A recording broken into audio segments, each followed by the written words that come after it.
You're standing in a village. It's 10,000 BC. A child has just been born. The mother is exhausted. The father is somewhere nearby. The community has gathered. And the baby is different. Not sick. Not broken. Just different. In ways that nobody has a word for yet. And somewhere, at some point, one of your ancestors looked at that child and had to make a decision. What do we do with someone who doesn't fit? This is the story of how ancient humans responded to gender variance. Not pronouns, not politics, not the comment section of a social media post. We're talking about the very first time a human community encountered a person whose inner sense of self didn't match what the world expected of their body. And what they did about it might surprise you more than almost anything else in the ancient record. Because here's the thing nobody tells you. The idea that there are only two rigid, unchanging, socially enforced gender roles, and that anyone who falls outside them is new, modern, or invented, that idea is not ancient. That idea is actually quite recent. What is ancient, what is genuinely prehistoric, is the existence of people who didn't fit neatly into the categories their culture assigned them. And in many cases, far more cases than most people realize, ancient communities didn't destroy those people. They elevated them. Let's start with the body. Because before you can understand how ancient humans responded to gender variance, you need to understand what they were actually looking at. And the first thing they were looking at was something we now call intersex conditions. Intersex is a broad term for a range of natural biological variations, where a person is born with reproductive or sexual anatomy, chromosomes, or hormones that don't fit typical definitions of male or female. This isn't rare. Estimates suggest that somewhere between 1.7 and 2% of the human population is born with some form of intersex variation. That is roughly the same frequency as people born with red hair. Ancient humans had no genetic testing, no ultrasounds, no endocrinology. But they had eyes, and they could see that some people were born different. The question was never whether these people existed. The question was always what to do about it. And the archaeology tells a genuinely remarkable story. Let's talk about burials, because burial practices are one of the most powerful windows we have into how ancient people thought about identity. In most ancient cultures, how you were buried reflected who you were believed to be in life. Gender was typically encoded into burial. Men were buried with weapons, tools, status objects associated with male roles. Women were buried with jewelry, domestic items, objects reflecting female social position. The categories were rigid in burial because they were rigid in life. Or so we assumed. Then archaeologists started finding something they didn't have a clean explanation for. Skeletons that, based on bone structure and biology, appeared to be one sex, buried with the grave goods of another. And not just occasionally. These anomalous burials appear across multiple cultures, multiple continents, multiple time periods. In the Czech Republic, archaeologists excavating a site from around 2900 to 2500 BC, the corded ware culture, found a biological male skeleton buried in the position and with the grave goods traditionally associated with women in that culture, facing the wrong direction by the norms of the time, surrounded by domestic pottery rather than weapons. The researchers who published the finding were careful. They noted it could mean many things.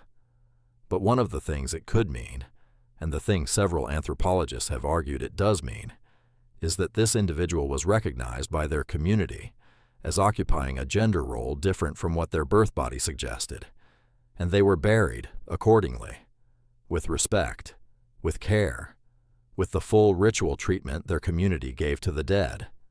This isn't an isolated case. Similar findings have emerged from Bronze Age sites across Europe, from ancient burial grounds in North America, from sites in Southeast Asia and Central Asia. Across enormously different cultures with no contact with each other, the same pattern keeps appearing. People buried in ways that suggest their communities recognized a gender identity that didn't match biological sex, and recognized it enough to encode it permanently into their burial, which was the most serious statement a community could make about who someone was. Now let's talk about something even more direct, because some ancient cultures didn't just accommodate gender variance quietly in burial. They built entire social and religious institutions around it. The most well-documented example might be the Hijra of South Asia. The Hijra are a community of people in India, Pakistan, Bangladesh, and Nepal who are assigned male at birth, but identify and live as women or as a third gender. They have their own traditions, their own rituals, their own community structures, and they are not modern. References to people very much like the Hijra appear in Hindu texts dating back over 3,000 years. The Ramayana, one of the oldest and most important texts in Hindu tradition, contains references to a third gender category. The Kama Sutra, written roughly 2,000 years ago, describes a third nature, a Tritiya Prakriti, as a recognized category of human identity. The Hijra community has existed continuously in South Asia for at least this long, possibly much longer. They have been present at royal courts. They have been employed as guardians of sacred spaces. They have performed ritual blessings at births and weddings, blessings that were considered genuinely powerful because they came from people who existed outside the ordinary categories of gender. Think about that framing. Not tolerated, not merely accepted, sought out for their spiritual power precisely because they were different, because they occupied a space between categories that gave them access to something ordinary gendered people did not have. This pattern of gender-variant people being assigned special spiritual status appears in culture after culture around the ancient world. In ancient Mesopotamia, among the Sumerians and Babylonians, there were religious figures called Gala Priests who served the goddess Inanna. Ancient texts describe them using a special grammatical gender in writing, neither the standard male nor female forms. They performed sacred music. They held important roles in temple life. They appear in texts stretching back to at least 2,500 BC, making them among the oldest documented gender-variant religious specialists in the entire human record. The goddess Inanna herself, one of the most powerful deities in the ancient Mesopotamian pantheon, was explicitly associated with the transformation and transgression of gender boundaries. Her mythology includes descents into the underworld and returns, transformations of identity, the blurring of male and female. Her most devoted priests embodied these qualities in their own persons. In ancient Rome and across the Hellenistic world, there were the Galli, priests of the goddess Cybele, who castrated themselves and lived as women. Ancient sources describe them wearing women's clothing, styling their hair in feminine ways, taking on feminine names and roles.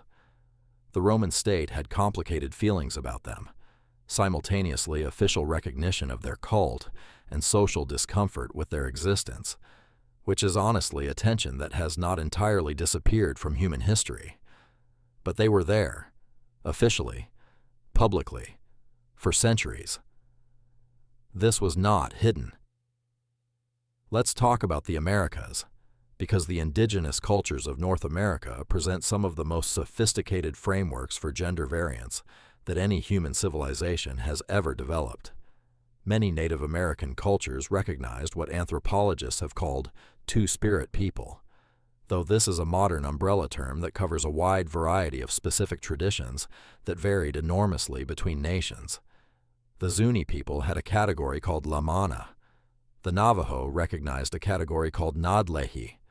The Crow had the Himana.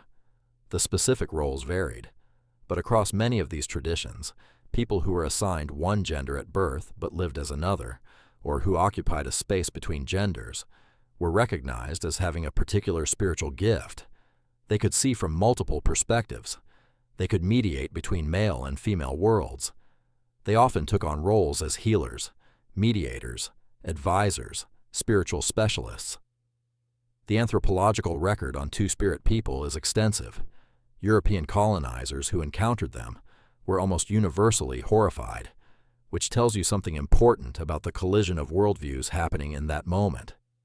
The Europeans came from a tradition that viewed gender variance as a sin, a crime, a disorder. The indigenous cultures they encountered often viewed the same people as spiritually gifted, same person, completely opposite interpretation. Who was right? Well, one of those worldviews produced centuries of violence against gender-variant people. The other produced communities where those same people held honored roles. The consequences are not ambiguous. Now let's ask the harder question. Were any of these ancient gender-variant people what we today would call transgender? And this is where we have to be careful, not because the answer is definitely no, but because we have to be honest about the limits of what we can know across thousands of years of cultural distance. Transgender as a modern concept involves a specific understanding of intergender identity, of the distinction between gender and biological sex, of a psychological experience of one's own gender that may differ from assigned sex. Ancient cultures did not have this framework. They had their own frameworks. Some of those frameworks look remarkably like what we would call transgender identity today. Others were organized around different concepts entirely: spiritual roles, social functions, ritual purposes. We cannot simply reach back across millennia and apply modern categories to people who lived in entirely different conceptual worlds.